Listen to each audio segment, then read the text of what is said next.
Bruce Lee took on 5 furious martial artists. 11 seconds later, the outcome shocked the gym. 5 trained fighters agreed later on one detail, though none of them could explain it the same way. Before anyone in the gym understood what had happened, it was already over. No one saw a strike land cleanly.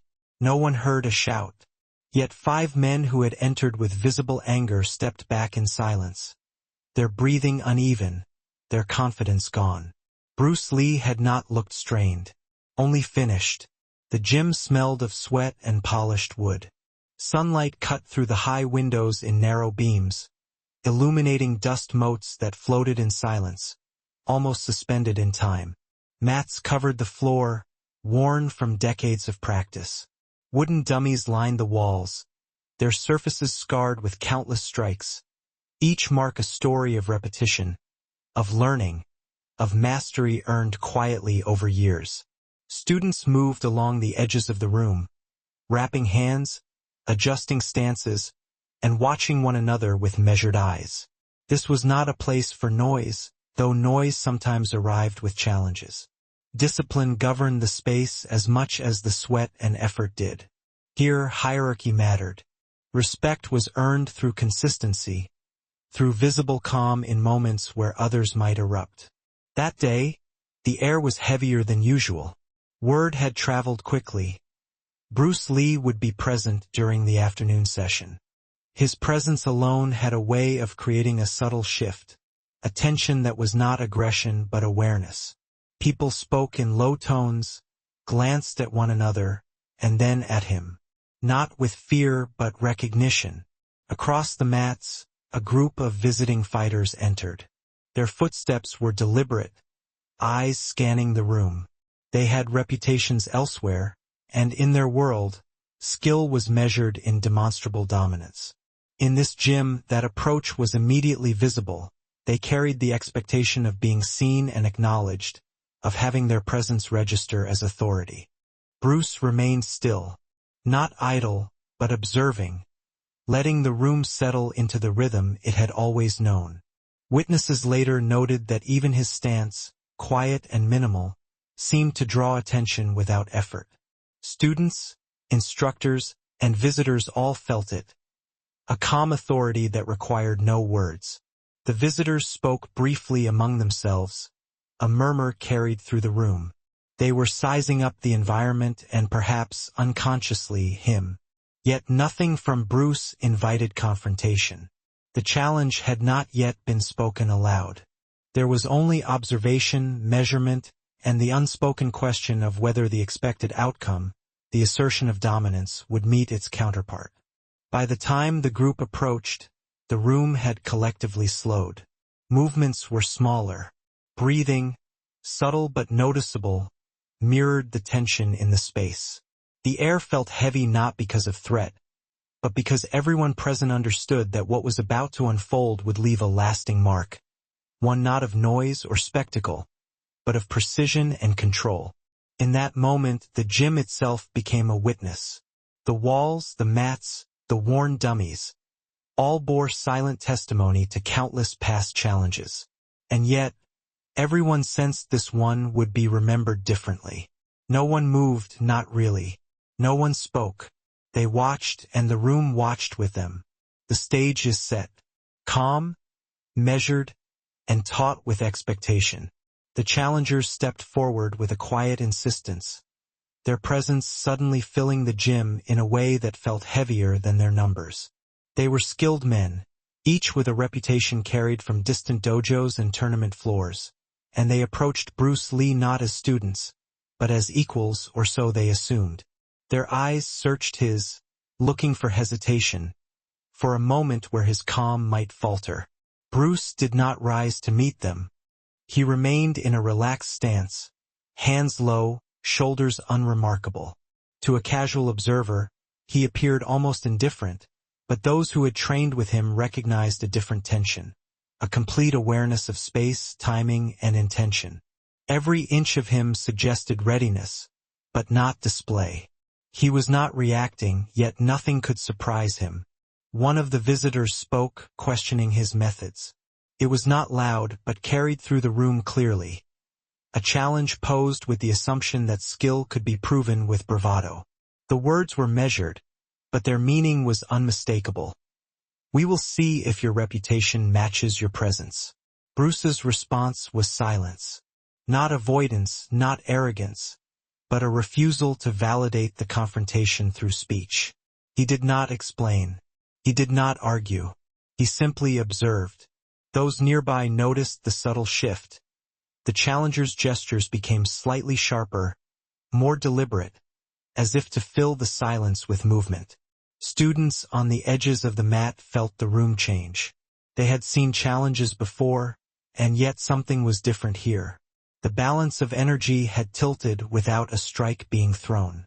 Bruce Lee's quiet authority was a gravity well. The visitor's confidence, outwardly displayed, was now forced to calibrate against it. One fighter, frustrated by the calm, moved closer. His stance widened. His voice, though still controlled, carried a sharper edge. "Show us, then, if you are what they say." The words hung in the air like a question that needed no answer, for the gym itself seemed to have already answered. Bruce shifted slightly, a movement so small it might have been overlooked. And yet, in that subtle adjustment, he established two things: space and inevitability. He was neither retreating nor advancing. He was creating a circumstance where the confrontation, if it occurred, would unfold on his terms, invisible to those who expected spectacle, clear only to those who understood timing, balance, and presence. For the students, this was a lesson unfolding in real time. Authority, they observed, did not demand validation. It did not need to rise to a challenge. It simply existed, silent, complete, and unshakable. The challengers, meanwhile, grew restless.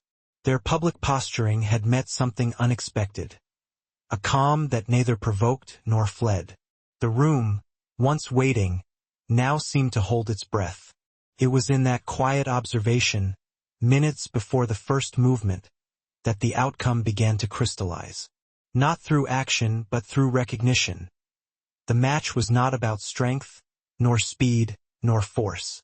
It was about control, psychological, spatial, temporal, all held in perfect balance by one man who refused to play by conventional rules.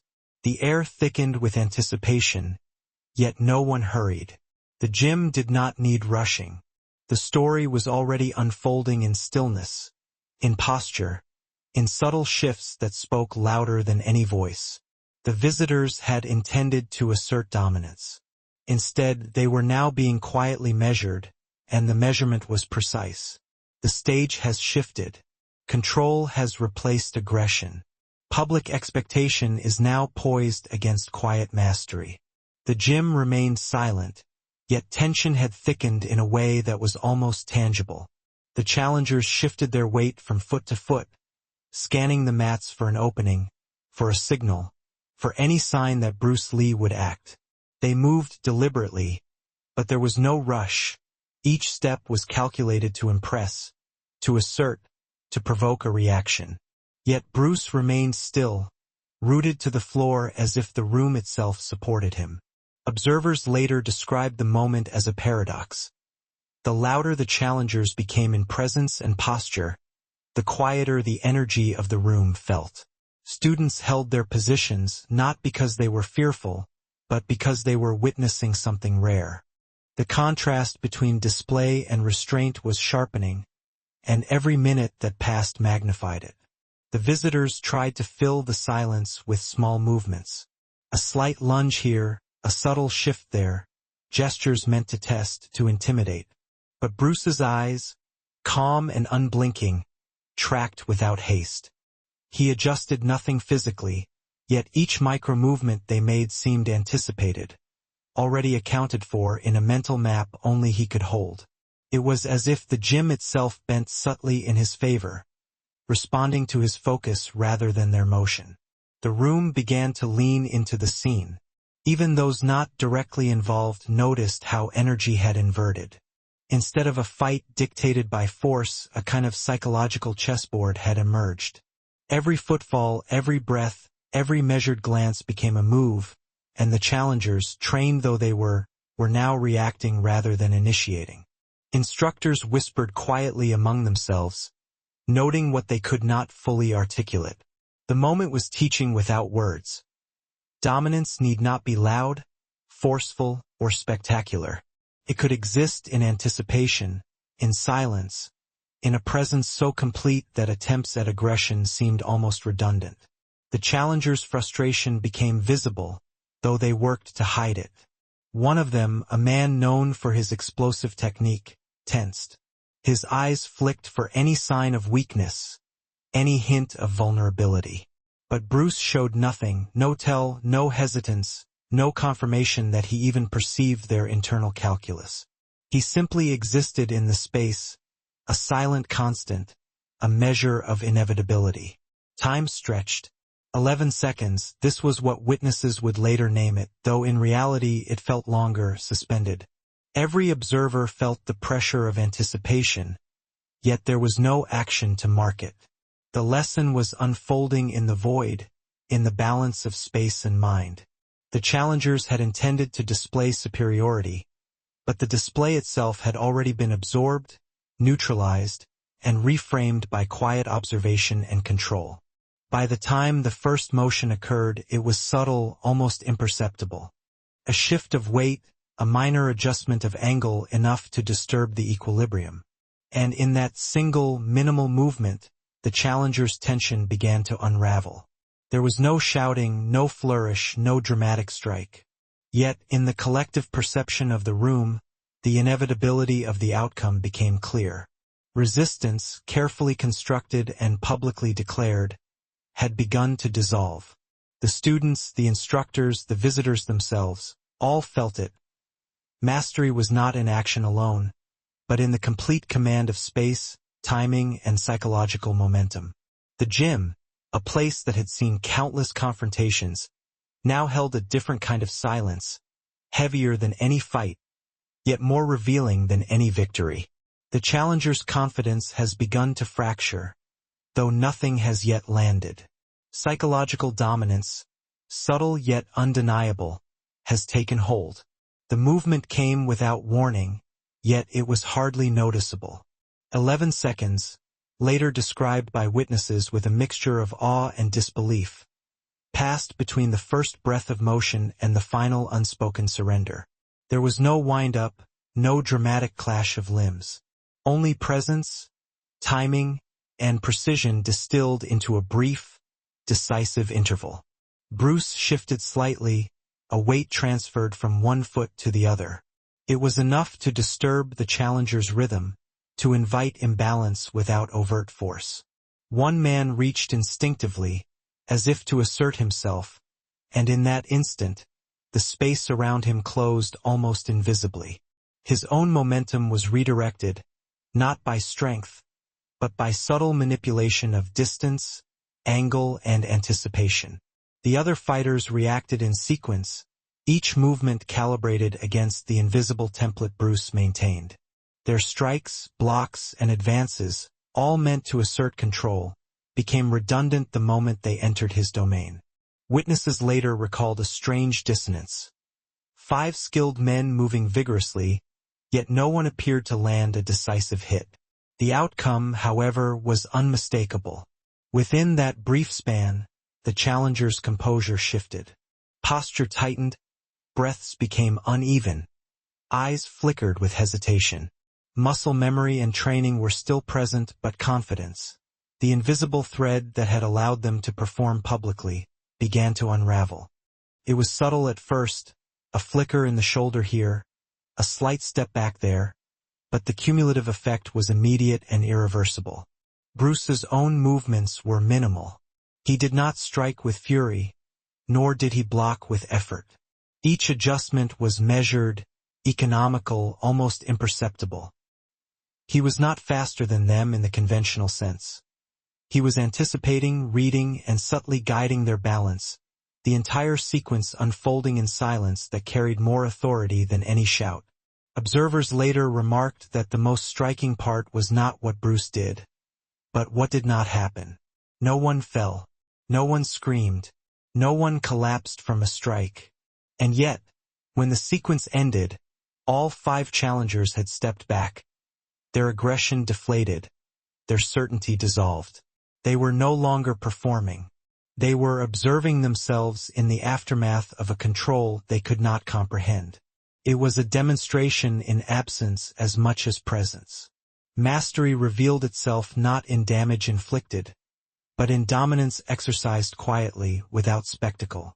The room, once tense with anticipation, now held a different quality. Awe, yes, but tempered with reflection. Even the students who had not trained with Bruce felt the subtle recalibration of space, authority, and timing in that moment. 11 seconds. It was a duration short enough to seem instantaneous, yet long enough to imprint a lesson that would persist for decades. In that time, Bruce Lee had converted public challenge into silent mastery. The outcome was already inevitable before any visible strike landed, and every person present knew it without needing explanation. The challengers moved again, slowly, cautiously, and the gym collectively exhaled, though no sound was necessary. The lesson had been delivered. The stage has shifted completely. Resistance has dissolved. Control has been demonstrated in its purest form, leaving the room suspended between disbelief and understanding.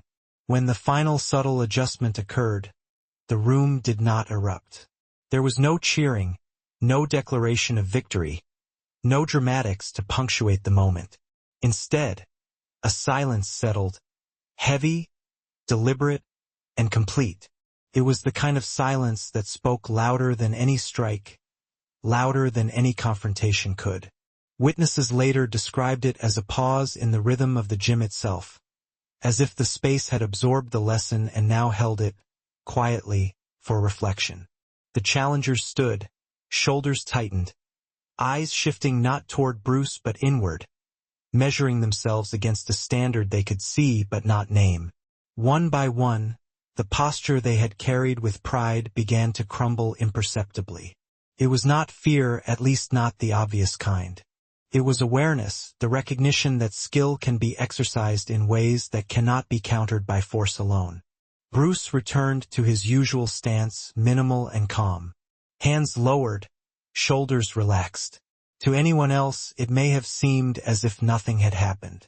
To the observers, though, everything had shifted. They understood, without conversation, that what they had just witnessed was not a fight, but a recalibration of what it meant to hold authority in a room. The students on the mats watched closely, silent but alert. Some adjusted their own stance, unconsciously mirroring the restraint Bruce had demonstrated. Others exhaled slowly, the tension leaving their bodies in a single, measured breath. Even instructors, veterans of the gym, noted the shift. Confidence is not always reinforced by action. It can be imposed subtly, in the quiet architecture of presence. The challengers did not speak. They collected themselves, straightened, and began to withdraw, but even their departure carried a new weight. Witnesses remembered the absence of aggression, the absence of resentment, the absence of defeat expressed outwardly. The lesson had penetrated silently, leaving its mark in posture, in breathing, and in a subtle realignment of their own perception. A few moments later, conversations resumed in low tones. No one rushed to repeat what had occurred. There was no need. The room itself held memory. Students described watching Bruce walk past, nodding slightly, acknowledging nothing but presence itself. The visitors, once loud with expectation, now carried themselves with a tempered humility, though they could not articulate why. It was in this aftermath, quiet and deliberate, that the true demonstration became clear. Mastery is measured not by the spectacle of confrontation, but by the collapse of resistance without the need to escalate. The psychological imprint, witnesses realized, would last far longer than any physical outcome. The gym had absorbed a moment that no one could fully explain, but everyone recognized as decisive. Even years later, those present would recall the subtle shifts, the way Bruce moved without effort, the way his silence carried authority, the way the challenger's composure unspooled in barely noticeable increments. 11 seconds had passed. And in that brief window, a legacy had quietly begun to form. The room has settled. Authority has been exercised without display. The challengers are withdrawn, their confidence recalibrated. The lesson is held in the silence itself. Years later, the story remained. Not in newspapers, not in official records, but in quiet retellings among students, instructors, and visitors who had witnessed it firsthand. They spoke of it in low tones, as one might recall a subtle shift in the weather or the way sunlight struck a familiar place. Not for drama, but because it had left a mark they could not forget. The challengers themselves carried fragments of that day wherever they went. None described it as defeat. None described it as triumph. They spoke instead of inevitability, of a presence so complete it required no confrontation, no loud demonstration, no proof beyond observation. It had rewritten their understanding of skill, timing, and control in ways that would ripple through their own practice for decades. Students who had trained in that gym recalled how the atmosphere changed afterward. A sense of possibility, quiet yet palpable, had taken root. One did not need to dominate the room to command it. One did not need force to establish authority. Mastery, they learned, was measured in the subtle management of space, in the control of perception, and in the ability to impose inevitability without overt aggression. Stories of the 11 seconds spread slowly, carried in conversation from one dojo to another, from one generation of practitioners to the next. Each retelling preserved the essentials. The calm, the timing, the subtle adjustments, the collapse of resistance without visible strikes. In martial arts circles, it became less a tale of Bruce Lee himself and more a lesson in how skill can manifest beyond mere physicality. An enduring demonstration of silent mastery. Those who were present also described the lingering impact on their own approach. They became more observant, more patient, less reliant on force as a measure of competence. They noticed how presence could shape outcomes, how anticipation and control could render aggression unnecessary. The gym, in the years following, retained a quieter energy, an awareness that authority need not be shouted to be absolute. Even Bruce Lee's own movements after the event were remembered with precision. How he resumed his teaching as if nothing had occurred, how he walked among students with the same calm focus, how he left no trace of effort. All contributed to the quiet legend. It was not a moment of spectacle, but a demonstration of timeless principles. Efficiency, restraint, psychological clarity, and the profound influence of presence over force. In retrospect, the 11 seconds were never about winning. They were about a deeper measure of mastery, one that extended far beyond the gym that day. Witnesses described a strange duality, the brevity of the moment, and the years of reflection it inspired. The challengers, the students, the instructors, all had left with a new understanding of the subtle mechanics of authority, even if they could not fully articulate it. The legend endured because it was never explained. Its power lay not in being told, but in being observed, felt, and carried silently by those who had experienced it. Bruce Lee had taken a public challenge and transformed it into a teaching. And that lesson, quiet yet irreversible, traveled across decades, reminding all who heard it that true mastery often speaks only in the spaces between action and expectation. The room, the mats, the walls, they still hold the memory. And the story, retold in hushed tones, continues to shape those who understand that authority is not declared, it is exercised, and that control, once mastered, leaves its mark long after the moment has passed.